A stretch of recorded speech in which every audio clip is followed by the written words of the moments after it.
नमस्कार दोस्तों, मैं महेंद्र शर्मा स्वागत करता हूं मेरे YouTube चैनल में आपका। उम्मीद करता हूं आप खुश और स्वस्थ है। दोस्तों आज आपको एक कमर चिमा की एक बहुत ही जबरदस्त वीडियो दिखाते हैं जिसमें वो डिबेट कर रहा है साजिद तरार के साथ। और उसमें वो सीधा सीधा सबसे पहले क्वेश्चन उसने यही रखा है कि भारत पाकिस्तान के साथ बात नहीं करता, जबकि सच्चाई ये है कि भारत के नेता पाकिस्तान के साथ बात करना पसंद ही नहीं करते। तो दोस्तों आइए आज आपको दिखाते हैं साजिद तरार की बहुत ही घटिया बातें जो उसने इस डिबेट में की है। तो पहले वीडियो देखें दोस्तों, और अगर आप मेरे चैनल पे नए हैं तो दोस्तों मेरे चैनल को लाइक शेयर एंड सब्सक्राइब जरूर करें। दोस्तों जो है वो उसकी जो सरकारी अदादो शुमार है वो तो 4% से ऊपर ले गए हैं, लेकिन अवाम की हालत बड़ी खराब है। अगर फॉरेन पॉलिसी पे देखा जाए तो कश्मीर पे कुछ नहीं हुआ। आज 2 साल हो गए, हमें पता चल रहा है कि जी कश्मीर पे वही स्टांस है जो मोदी साहब का, और हम ही कश्मीर के ऊपर, इंडिया के ऊपर बोलते हैं। इंडिया वाले तो कोई बात भी नहीं करते पाकिस्तान के बारे में। ना कभी इंडियन फॉरेन मिनिस्टर से कुछ सुना है, ना कभी इंडियन प्राइम मिनिस्टर ने कभी नाम भी नहीं लिया पाकिस्तान का। और इमरान खान ने डोमेस्टिक पोलराइजेशन तो बहुत ज्यादा कर दी है। कोई एक सियासतदान दूसरे सियासतदान के साथ बैठने को तैयार नहीं है। और आजाद कश्मीर में तो सुना है कि फाल निकली है इसका, वो जिसे कहते हैं ना जनाब, हॉरोस्कोप का इस्तेमाल किया पूरे का पूरा वजीर आजम तलाश करने के लिए। इस सारे टॉपिक पे बात करने के लिए मैंने सोचा कि इमरान खान क्यों डिलीवर नहीं कर पा रहे, इस पे बात करने के लिए मैंने सोचा साजिद तारड़ साहब से जो है वो बेहतर कोई शख्स नहीं हो सकता। तारड़ साहब, सर आपके वक्त का बहुत शुक्रिया। माय प्लेजर चिमा साहब, थैंक यू सो मच। सबसे पहले मैं स्टार्ट लेना चाहूंगा, जिस तरह आपने कश्मीर की बात की, कश्मीर मेरी जान है कश्मीर। मैं उसके बारे में पाकिस्तान की पॉलिसी शॉर्ट वर्ड्स में बताना चाहूंगा आपको। उसके बाद मैं आना चाहूंगा, मैंने 10 पॉइंट लिखे हैं कि what has gone wrong with Imran Khan, why he was not able to deliver. तो पाकिस्तान की पॉलिसी कश्मीर पे ये है कि हमारे सबसे बड़े कश्मीर के लीडर शेख रशीद साहब, जो खुद कश्मीरी हैं, उन्होंने कहा 1 मिनट की खामोशी करनी। 73 साल की खामोशी अगर थोड़ी थी तो 1 मिनट की और कर लें आप। एक तो मेरा उस पे, दूसरा मुझे यहां वॉशिंगटन डीसी में पता चल गया है कि आपकी प्रेसिडेंसी के सामने मोदी साहब की एक तस्वीर लगा के नीचे लिखा गया है कि यहां से गुजरते हुए हार्न बजाया जाए। अब कश्मीर जो है वो हार्न बजाने से हमने उसको आजाद कराना है। तो ये पाकिस्तान की पॉलिसी, इस पे जितनी भी मजम्मत की जाए कम है। पाकिस्तान के सामने आजरबाईजान का मॉडल मौजूद है। पाकिस्तान के सामने बिल्कुल बॉर्डर पे तालिबान का की एग्जाम्पल मौजूद है। ना उनके पास एयरफोर्स है, ना उनके पास एटॉमिक पावर है। वो बेचारे मोटरसाइकिलों पे उन्होंने दुनिया की 2 सुपर पावर्स को वहां पे उन्होंने नाको चने चबवा दिए। तो ये आज इस यौम इस्तिसाल पर जितनी भी मजम्मत की जाए कम है। मोदी साहब दूसरी साइड पे डिक्टेटर है, हिटलर के छोटे भाई हैं। उन्होंने वही करना है, जितना दिल चाहे वो करेंगे। उन्होंने कश्मीर लफ्ज को खत्म करने का बिल्कुल इरादा कर लिया है। वो जम्मू को अलग कर देंगे, लद्दाख को अलग कर देंगे।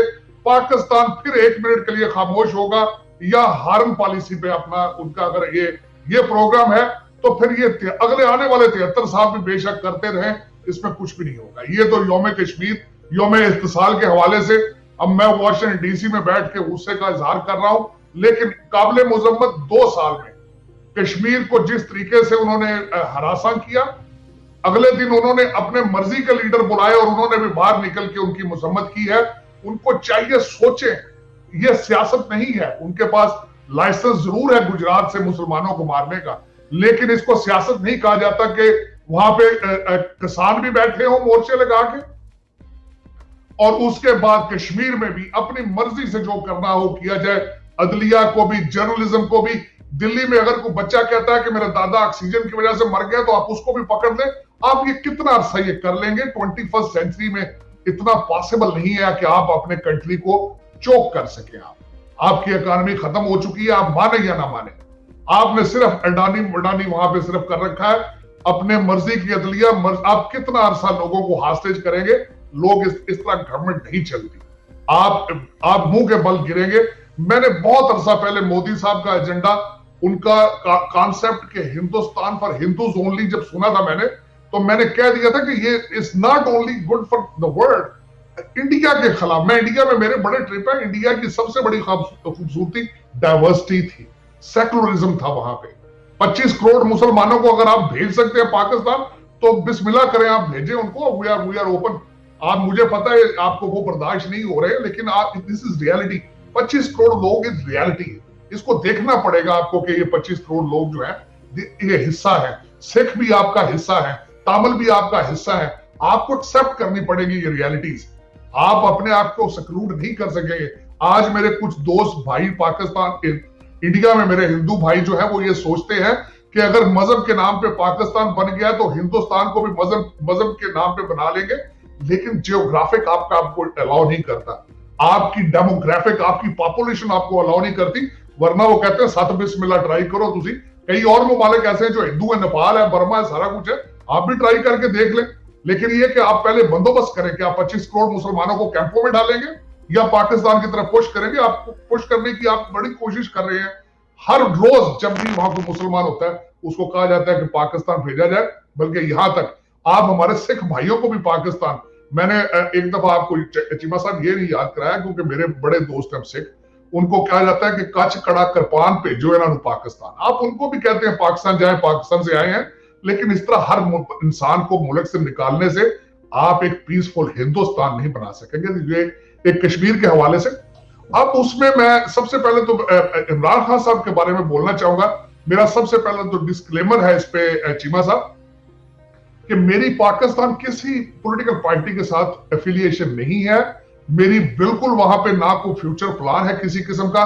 मेरी मादरे मिल्लत है, उस पे जो जुल्म हो रहा है उस पे सिर्फ मैं ये अपना हक रखता हूं कि मैं उसको अच्छे को अच्छा कहूं और क्रिटिसाइज करूं।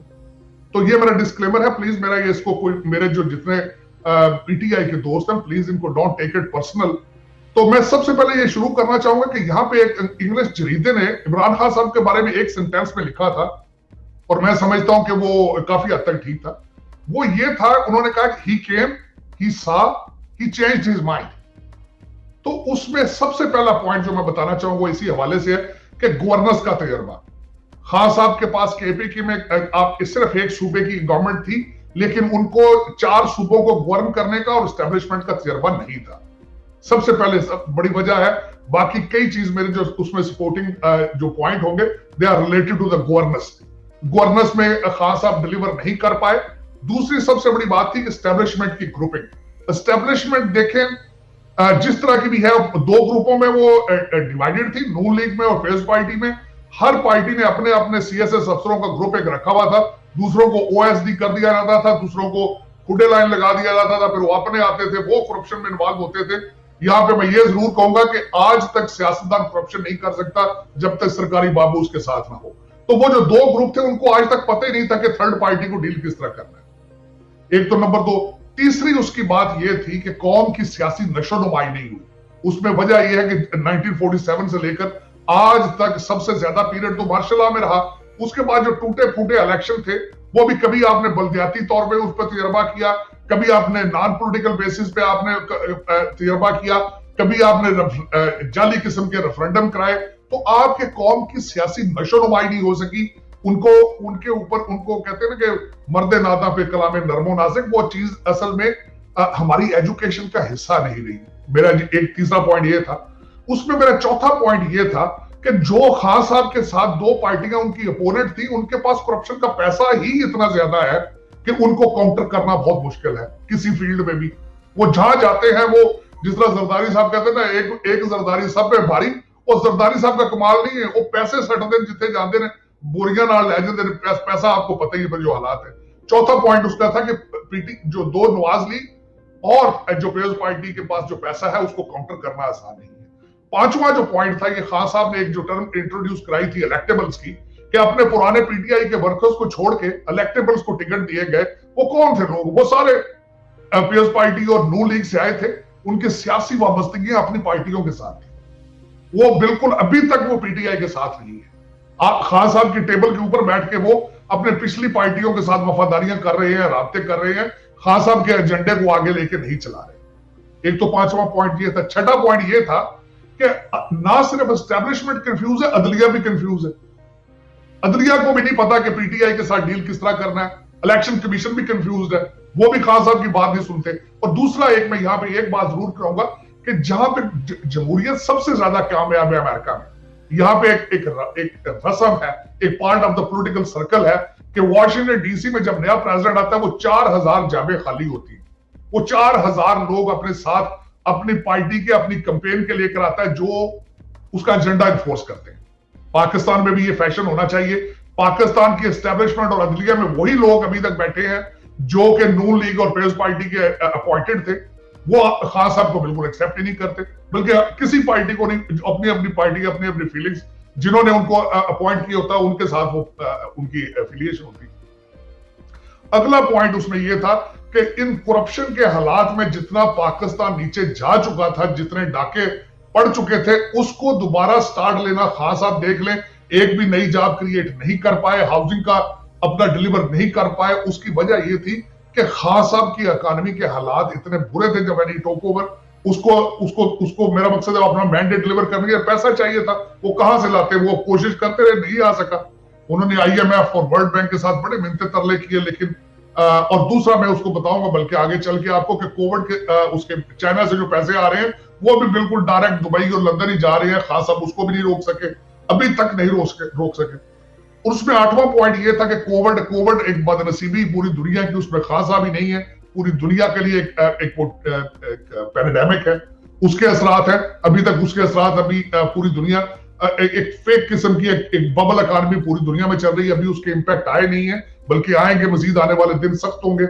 उसके बाद यह कि महंगाई का शोर होता है। महंगाई के पीछे आपको पता है जब भी होता है वो एक IMF की डील्स और दूसरे ममालिक की डील्स, और खासकर अगले दिन मैंने जिस तरह आपके डॉन ने, बल्कि एक बहुत बड़ा अखबार है जिन्होंने ये सुर्खी लगाई कि इन्होंने बहुत महंगी जो है वो गैस खरीद ली है। मैं उसकी डिटेल जब बैठ के देखा तो दरअसल वो महंगी गैस नहीं, वो सिस्टम का हिस्सा है, बल्कि उसमें मैं ये समझूंगा, मैं जो पॉइंट बताना चाह रहा था कि खान साहब के PTI की जो मीडिया कैंपेन है वो भी इतनी सक्सेसफुल नहीं है कि वो लोगों को बता ही नहीं सकते कि वो गैस जो है वो किसके साथ रिलेटेड है, क्यों महंगी होती है और हमने महंगी क्यों ली है, वो तवज्जो नहीं उस साइड पे।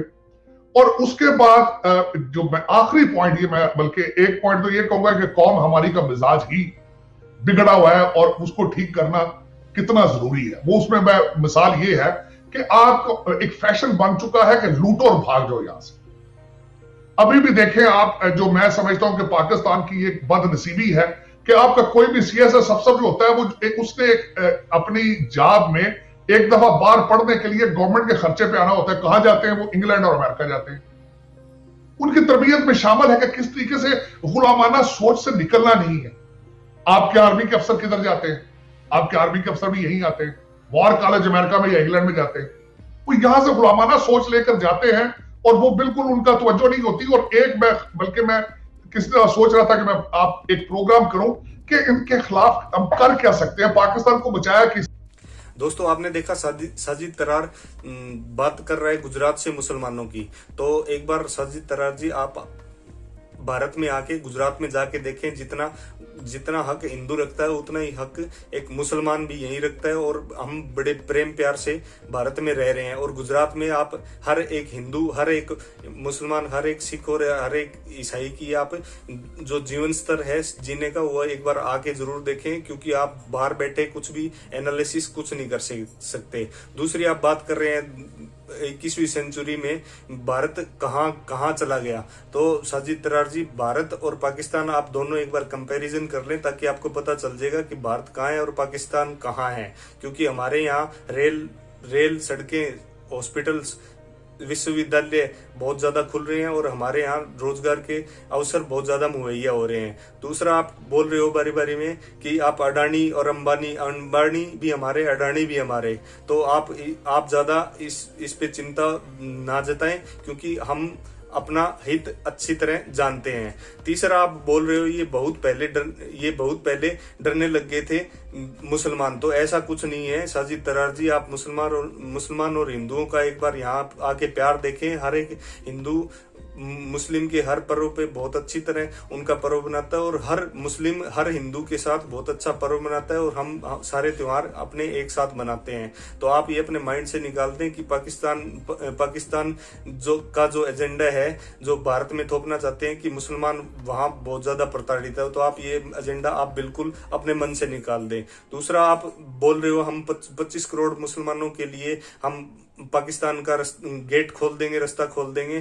तो ऐसा है, आप एक बार मुसलमानों की तो छोड़ो, जो पाकिस्तान में हिंदुओं, ईसाई और सिखों पे जो गुरुद्वारे मंदिर तोड़े जा रहे हैं उन पे एक बार थोड़ा सा आप गौर कर लो और उन माइनॉरिटीज के साथ खड़े हो जाओ ताकि उनका थोड़ा उद्धार हो सके, उनका जीवन स्तर थोड़ा सुधार सको और आपकी कट्टरपंथी का जो शिकार हो रहे हैं हिंदू, सिख और मुस्लिम उनको बचाया जा सके। तो दोस्तों, आपने देखी ये वीडियो, बहुत ही घिनौनी बातें इस साजिद तरार ने की। तो दोस्तों, उम्मीद करता हूँ आपको ये वीडियो बहुत अच्छी लगी होगी, इसलिए आपसे एक बार दोबारा से रिक्वेस्ट करूंगा दोस्तों, मेरे चैनल को लाइक, शेयर एंड सब्सक्राइब करें पाकिस्तान की एक से एक लेटेस्ट वीडियो और न्यूज के लिए। जय हिंद, वंदे मातरम, भारत माता की जय दोस्तों।